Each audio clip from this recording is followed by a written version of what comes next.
Mga kaibigan, isang magandang umaga sa inyong lahat. Narito na ang isang programang inyong mapapakinggan.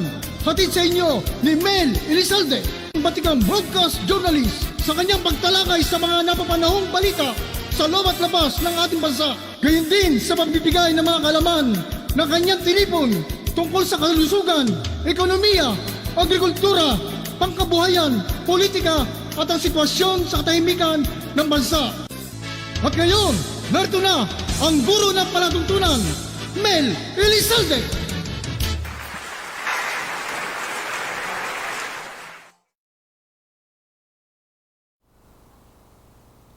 Magandang hapon po sa inyong lahat, mga minamahal naming taga-subaybay.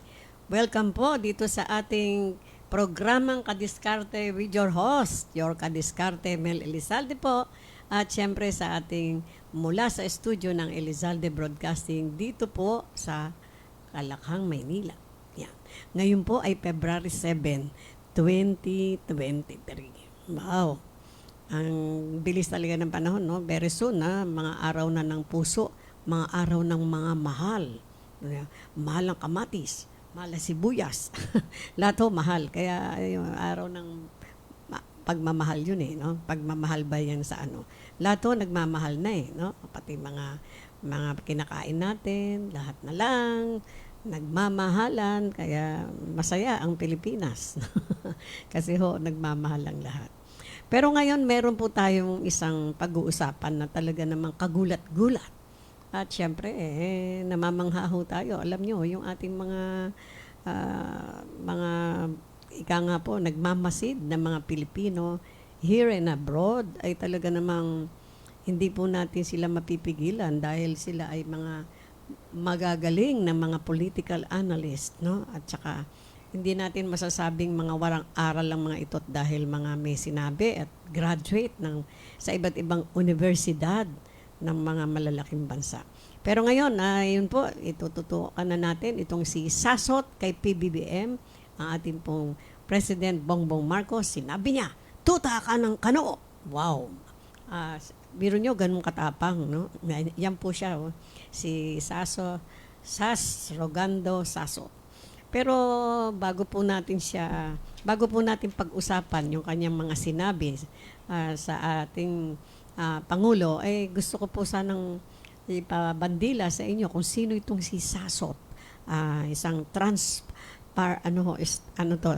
transgender ho ito si Sasot. Pero siya po ay nakabase sa Hague, capital of Netherlands in Amsterdam.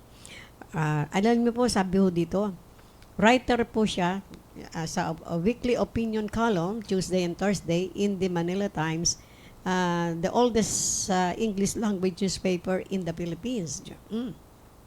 In 2013, Saso became the first Filipino to become the Eco Award given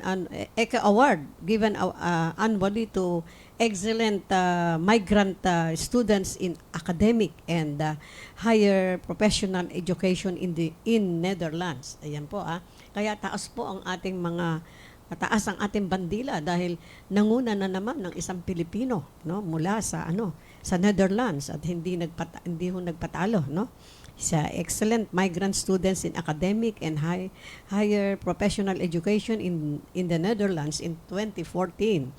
She graduated magna cum laude at Leiden University College. Diyan po sa Netherlands yan. Major in World Politics and Global Justice. A minor in Policy and International Development with the U.S. Foreign Policy and International Relations Relations of China taken at UCLA. Sabi po, ito pa magaling. She just earned her master's in international relations at Leiden University.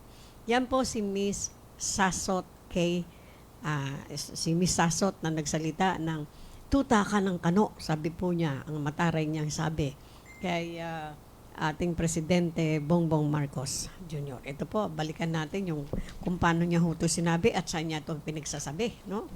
Sinabi ho niya, itong Sasot kay PBM, sinabi niya, tuta ka ng kano.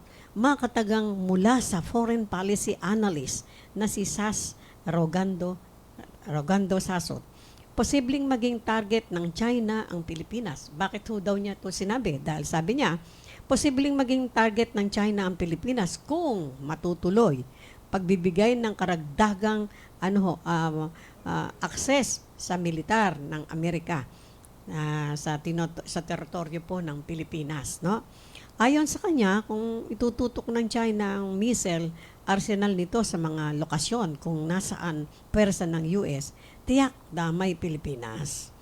So we are in another target for China in order to exhaust its missile arsenal, yung mga missile ho ng arsenal ng China. At sinabi pa ni Misasot, can President Marcos Jr. tell us how many of us will die? Pwede ba ho niyang sabihin kung mga ilang Pilipino ba ang mamamatay dito sa ating bansa? How our economy would look like after the dust settled? Yan, kung alimbawa ho, paputakan tayo ng mga missiles, no? How are we going to rebuild this republic? Yan ho. Yan ang tunay na, yan ho ang tanong ni Ms. Sasot nung siya ay nasa Pandesal Forum sa Kamuning Bakery Cafe sa Quezon City. Sabi pa niya, hindi Amerika o China ang pagpipilian, kundi ang pagiging tau-tauhan o paninindigan ang ating pong soberanya ang kailangan po natin na ipaglaban. Sabi ho niya. No? Well, kaya po natin to inere dahil ito po ay isang napakalaking issue. Kung inyo pong matatandaan kahapon ba o ng isang hapon, ay tinalakay po natin na yung tungkol dun sa yung tungkol po dun sa pagbibigay ng another mga bagong EDSA sites. EDCA sites. Yung nagkasundo sa depensa sa West Philippine Sea na nagkasundo ang Pilipinas at US na magtatalaga ng 4 pa na bagong kampo ng US forces. Di po ba? Yan ho. Kaya nga, binigyan pa ng another 4, kaya naging 9 yan. Bilang depensa at proteksyon sa pagkilos ng China sa West Philippine Sea, bilang bahagi ng 2014 Enforced Defense Cooperation Agreement, yung EDCA po, no? Sa pagdalaw sa bansa ni US Defense Secretary Lloyd Austin. Yun o, pinag-usapan nila. Naglabas ng joint statement ang Pilipinas at US na sila po ay magtatalaga ng 4 pang bagong lugar na kinabibilangan ng Zambales, Cagayan, Isabela at Palawan na nakaharap sa China, Korean Peninsula at Taiwan. No, yan ho. May 5 pang kampo ng Amerika sa bansa. Ito ay matatagpuan sa Casabasa Air Base o Cesar Basa Air Base, Pampanga, Fort Magsaysay, San Mebesia, Lumbia Air Base sa Cagayan de Oro, Benito Ebuen Air Base sa Cebu, at ang Antonio Bautista Air Base sa Palawan. So, yan po yung mga karagdagan. Sinasabi po, magkakaroon ng access sa kanyang sa kampo rin doon ng Armed Forces of the Philippines sa Luzon, ang US Forces. Gagamiting strategic position para makasiguro ng kapayapaan sa South China Sea. Yan po ang sabi. Na paghandaan ang mga napipintong pag-atake ng China sa Taiwan. Mapapaghandaan daw, no? Kabilang sa exposition ng repositioning ng mga US military equipment, paglalayag ng mga barkong pandigma ng US sa West Philippine Sea. Yun ho. Siyempre, paparada rin yung mga barko ng US, no?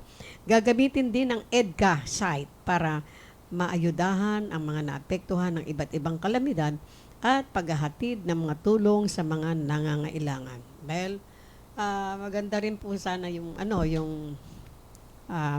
yung motive, no? Kung ano ba ang bakit nila pinadadami yung EDCA rito sa Pilipinas. Subalit ito nga po isang magaling na foreign policy analyst sa katauhan ni Ms. Sasot nagsasabi na ito ay tila hindi maganda para sa Pilipinas.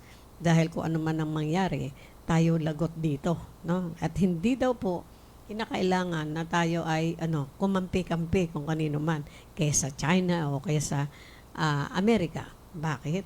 Dahil ang mahalaga ay dapat ipinaglalaban daw ng Pangulo ang soberenya ng ating bayan. Well, may katotohanan po yon, pero para yatang naiipit para ho bang ika nga kung kayo siguro ang presidente, hindi natin ho alam kung ano ang kalalagayan niya. No? Dahil dapat malaman muna natin mula sa presidente bakit niya siya nagdesisyon ng ganon. Na sinasabi naman itong si Sasot, dapat ikinukonsulta raw ang taong bayan. Nagkaroon agad ng desisyon ang presidente na makipagtulungan ang Amerika sa Pilipinas. Alam nyo naman na ang Amerika at ang China ay magkalaban, di ba? Hindi natin mapapasubilian yan. At saka, siyempre, kung ganyan ho, parang ang dating nagkakampihan, tayo ang lagot dyan, no? Dahil pumanog tayo sa China o Amerika, ayon nga kay Miss Sasot, hindi maganda ito dahil walang katutunguhang kabutihan daw, lalo na sa kaligtasan ng ating bayan at syempre sa ekonomiya. Ano daw ang magiging maganda para doon. At marami ang pumuri, marami din ang nagalit diyan kay Miss Sasot dahil kanya-kanya ho kasi tayong opinion. Kaya nga po ito inilatag natin dito sa ating programa dahil para malaman ng buong mamamayan natin na wala tayong kinakampihan. Kailangan lang po bilang tayo ay nasa ganitong kalagayan, tayo ay nasa media, kailangan ilatag po natin ang bawat kalagayan ng isang issue, no? Pwede yung negative at positive para mismo ang taong bayan ang siyang mag-iisip. Kasi tayo po yung nakatira dito sa Pilipinas, hindi po ba? Dito tayo lahat nakatira kahit na meron tayo kanya-kanyang bahay. Yung pong bahay na yan, ay ano lamang po yan, kumbaga paghahati-hati lang. Subalit sa kabuuan, Pilipino tayo, Pilipinas ang ating tinitirhan. Ito ay bayan natin. No? Pang kalahatan.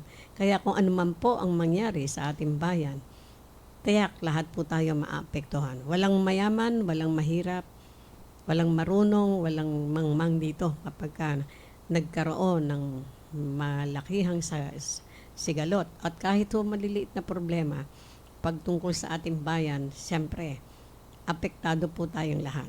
Nakita niyo po ba? Ito nga yung sample natin. Yung mga pagkain natin, mga panglahok sa pang-ulam. Lahat po tayo apektado, di ba? Yung presyo ng sibuyas. Na hanggang ngayon, hindi pa ho nagbabago, no? Kaya nga po, sinasabi natin, how much more itong napakalaking issue na to na ika nga po, hindi po dapat na palagpasin ng ating mga mamamayan na talagang tutukan at pakinggan ang pros and cons ng mga balitaktakan na to, no? Ng mga foreign policy analyst, no? At saka yung mga, siyempre, yung mga abogado natin, sigurado magkakaroon ho sila ng may kanya-kanya silang mga pananaw tungkol dito. At nakita nga po natin sa YouTube, sa mga social media, yung iba't ibang mga personahe na may kanya-kanya pong merong anti PBBM, meron namang para sa kanya, yung mga ganun ho, di ba? Kaya nga po, atin pong babalansihin sa totoo lang, sapagkat tayo ang mas nakararami, ang masang Pilipino. Ay sabi nga po, ang dapat na pinakikinggan ay ang masang Pilipino, yung nakararaming mamamayan dahil, at syempre, titignan ho ano ang kagandahan o kahindian ng hindi maganda sa mga isyong pinagtatalunan. Na ito ay nararapat ba sa ating bayan o ito ba ay nararapat na ipagpatuloy o hindi? Kasi tayo pong lahat dito ay nga po maaapektuhan. Kaya hindi ho natin ito dapat na papalagpasin sa atin. Magmumuni-muni tayo bilang isang mamamayan at tayo ay magkaroon ng sariling posisyon kung ano talaga. At ibabase po natin sa mga katwiran at siyempre sa mga katotohanang meron hong basehan. Yan. Alam nyo naman na ang mga malalaking bansa ay may kanya-kanya ho silang mga agenda. Alam nyo ho yan, di ba? Mayayamang bansa na yan. Kaya kung tayo man ay makikipagkampihan sino man sa kanila, sigurado ipit tayo nito. Yan din po ang sinasabi ng ating mga matataas na opisyal. Nabasa ko rin sa social media kanina. Kaya ito another problem na naman sa atin. Hindi ho tayo pwedeng magsawalang tibo rito. Hindi rin tayo pwedeng magsawalang bahala. Lalong hindi rin pwede tayong manahimik na lang dahil isa po tayong Pilipino na kailangan po ay magkaroon tayo ng desisyon. Kung paano at iparating po natin sa ating mga kapwa mamamayan kung ano ang talaga nating gusto at ano yung sa palagay po natin na siyempre may basihan, hindi lang yung sa palagay mo. May basihan. Siyempre may basihan sa batas, may basihan sa pangkalahatan na kapayapaan, etc.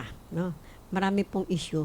Kaya maraming salamat at marami po rin tayong mga magagaling na mga Pilipino na bagamat sila ay nasa ibang bansa na, sila pa rin po ay tumututok sa mga nangyayari dito sa ating bayan. At syempre, pagka ganyan po ang isang Pilipino, ibig sabihin ay meron pa rin siyang malasakit sa ating bayan at tayo po ay natutuwa. So, pero bago po tayo magpatuloy, nais ko pong i-shout out itong ating mga palagiang viewers sa katauhan ni Dr. Loida de Diaz is watching, Diding Elizalde is watching, Mr. Willie Kichonko is watching, June Bombay is watching. Thank you very much, anak. Yan. Maraming salamat po.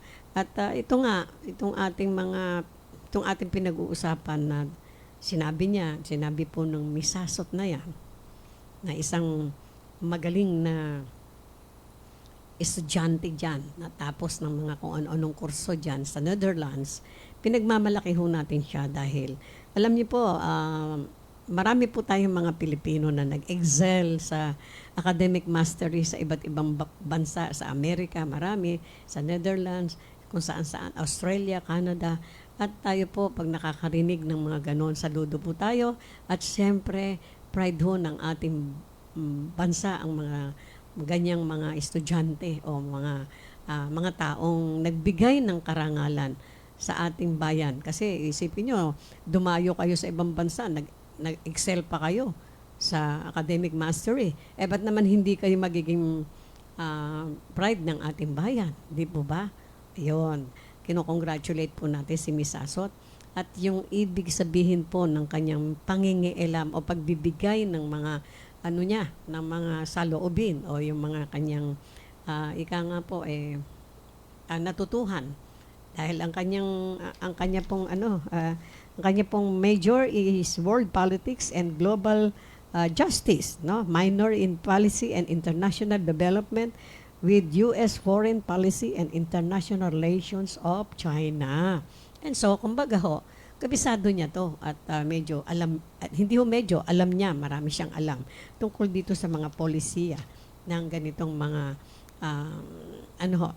mga issue, Kaya tayo po ay sumasaludo, Isipin niyo, at siya po ay she just earned her master's in international relations at Leiden University, also in Netherlands. Kaya yan, nakita niyo po yung larawan niya. Bagamat isa siyang transgender, alam niyo po, hindi natin matatawaran yung mga tao hindi po ba? Bagamat sinasabi po sa Biblia na dalawa lamang daw po ang kinreate ng Diyos, isang babae at lalaki. Teka po, merong sinasabi si Mr. June Bombay. Salamat po sa shoutout, Tita Mel. More power po sa kadiskarte. God bless po. Thank you so much. Thank you, June, ha? Okay. Yan po, yung ano sa amin sinasabi natin, sinasabi po natin na bagamat ano po, hindi issue sa atin yung transgender or whatever, no?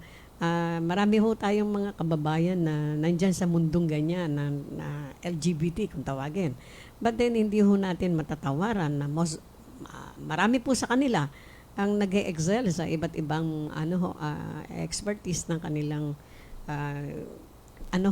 dinesisyonan. Be it become an actor, an actress, international policy analyst, katulad niya si Miss Asot. Marami pa ho, no? Kaya hindi naman natin dito pinag-uusapan ang gender ng tao. Ang pinag-uusapan po natin ay ano ang kanyang mai-contribute yan sa ating bansa para maging ito pong united, no?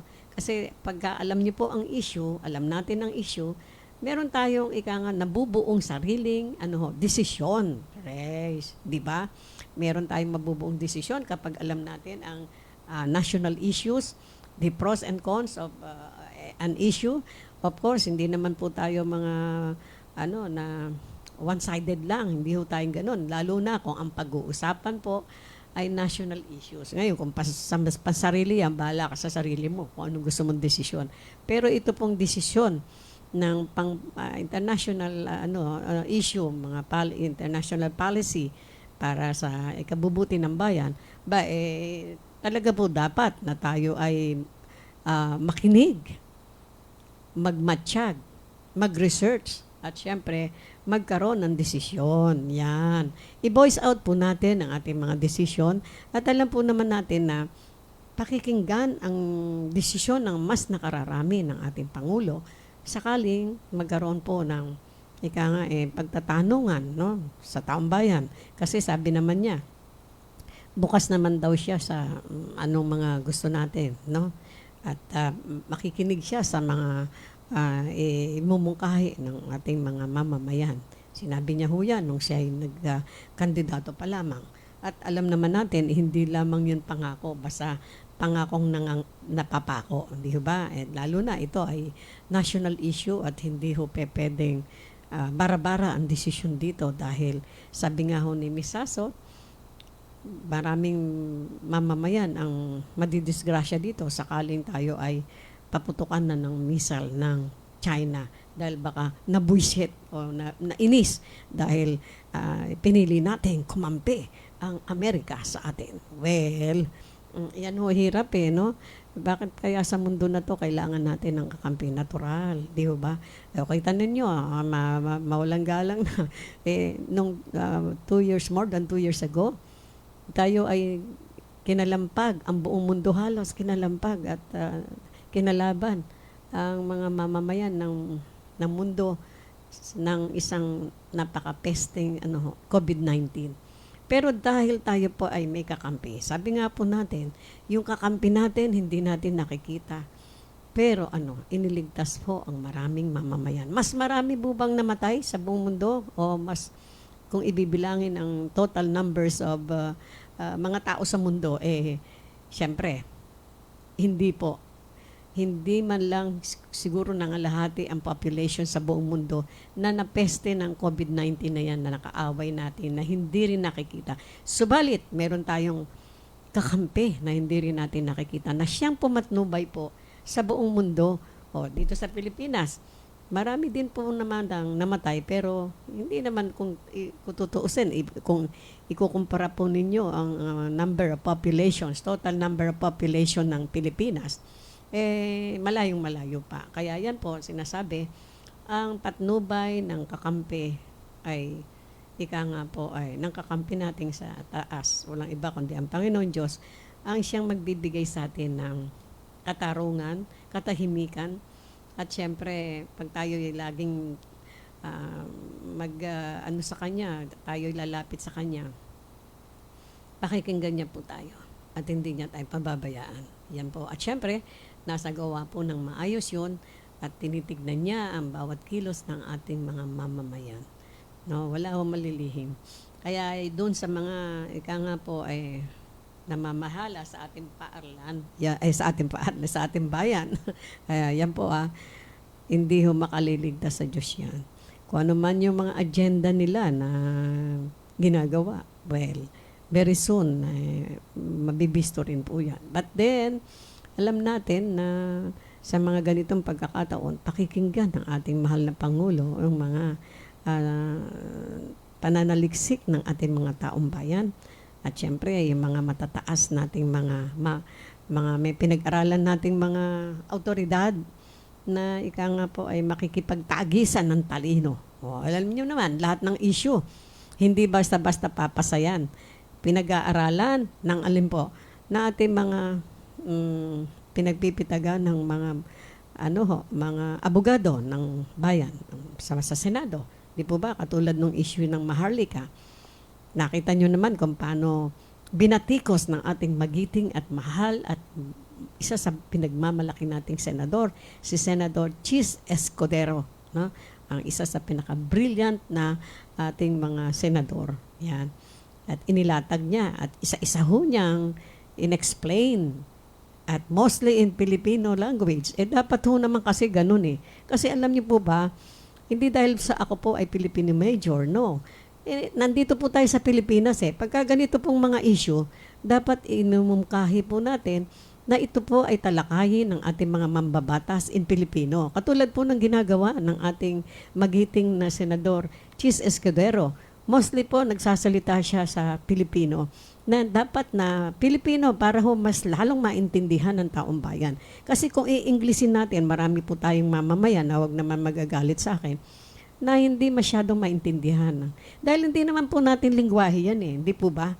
O kahit na bright ka, hindi mo naman ka-level yung mga kausap mo eh. Tama po yung ginagawa ng ating magiting na Senador Chis Escudero. Saludo po ako sa inyo, sir. At para po naalala ko tuloy, ang dati nating former President Pinoy Aquino, Noynoy Aquino Jr., no? Junior ba siya? Opo. Talaga, pag nag-i-speech siya, Pilipino, no? At talagang napakahusay po. Wala siyang binabasa. Yan po sana yung aking isa sa mga mungkahi. At ipinamamarali dahil marami. Kailangan po na ang lahat ng issue, lalo na political issue, yung mga ganyang klaseng issue para sa katahimikan ng bansa, dapat po yan ay ipinaliliwanag sa media, sa lahat ng sangay ng dapat na mapaliwanagan sa ating pong sariling wika. Dahil alam nyo, ang mga Pilipino makaiintindiho yan, lalo nila maintindihan kapag yan po ay inilatag o sinasabi sa pamamagitan ng ating sariling wika. Yan po. Sabi nga po ni Dr. Jose Rizal, ang hindi magmahal sa sariling wika ay masahol pa sa isang malansang isda. Totoo po yan, no? So, yung pong kumokontra dyan na yun daw Filipino language wag nang ituro. Sus Mariose, bakit? Saan ba kayo pinanganak? Doon kayo, pumunta kayo sa ibang bansa kung ayaw nyo ng ating lingwahe. So, hanggang sa muli, mga minamahal nating taga-subaybay, sana po ay nagkaroon tayo ng mga palitan ng kuro-kuro at nagkaroon kayo ng mga sapat na kaisipan kung paano natin pag-iisipan itong ating another problem, no? Tungkol dito sa mga base, itong sa EDCA na yan, no? Na kung saan marami po ang bumatikos, marami din ang umaayon. So, timbangin po natin mga minamahal kong kadiskarte. So, don't forget to like us, follow us, and of course, subscribe us sa our po YouTube channel at sa ating pong Facebook channel sa Elizalde Broadcasting. And don't forget po, mga minamahal kong kadiskarte. Sana ipatnubayan po tayo ng Panginoon sa araw-araw nating mga gawain at manguna siya sa atin sa ating mga problema dahil pag hindi ho natin siya tinawag, baka magkamali ho tayo ng mga desisyon sa buhay natin. So hanggang sa muli, I always say, I love you all. Bye-bye.